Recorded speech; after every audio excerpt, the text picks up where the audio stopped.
ក្នុងកលៈទេសៈស្មារតីតែមួយការពារជាតិពីខ្មាំងសត្រូវអ្នកអង្គការលេងល្វត្តត្រាបែងចែកក្រុមយុវជននិងសិល្បករជាច្រើនផ្នែកចុះសមរភូមិរៀបចំស្បៀងអាហារធ្វើត្រីងៀតគាំទ្រកងទ័ពនិងជនភៀសសិតក្នុងកលៈទេសៈស្មារតីតែមួយការពារជាតិពីខ្មាំងសត្រូវអ្នកអង្គការលេងល្វត្តត្រាប្រធានសហព័ន្ធយុវជនបូជាការពារយុត្តិធម៌បានរៀបចំក្រុមយុវជននិងសិល្បករជាច្រើនផ្នែកចុះរៀបចំស្បៀងអាហារដល់សមរភូមិមុខចុះប្រមូលទិញអំបុកផ្នែកប្រមូលទិញត្រីងៀតផ្នែកធ្វើឆៃពៅផ្នែកអង្គនិងផ្នែកទទួលអំណោយសប្បុរសធម៌ពីបងប្អូនប្រជាពលរដ្ឋដើម្បីយកទៅចែកជូនទៅដល់កងទ័ពកំពុងឈរជើងការពារទឹកដីនៅតាមបណ្ដាព្រំដែន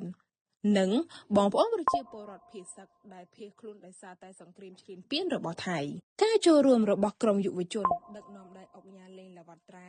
ធ្វើឡើងតាមរយៈការអំពាវនាវរបស់សម្ដេចតេជោនាយឧត្តមសេនីយ៍ផុតលេខផ្កាយមាស5ហ៊ុនសែនអគ្គភស្តុភារកម្ពុជាកងយុទ្ធពលខេមរៈភូមិន្ទគាំទ្រដោយកងទ័ពកម្លាំងគ្រប់ប្រភេទនិងជនភៀសសឹកនៅពេលជួបការលំបាកស្មារតីសាមគ្គីភាពកាន់តែរឹងមាំជាការចូលរួមរបស់ក្រុមយុវជន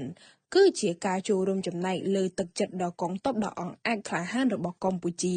ដែលកំពុងឈរជើងជាប់ជាប្រចាំដើម្បីការពារទឹកដីកម្ពុជានៅតាមបណ្ដាព្រំដែនកម្ពុជាថៃ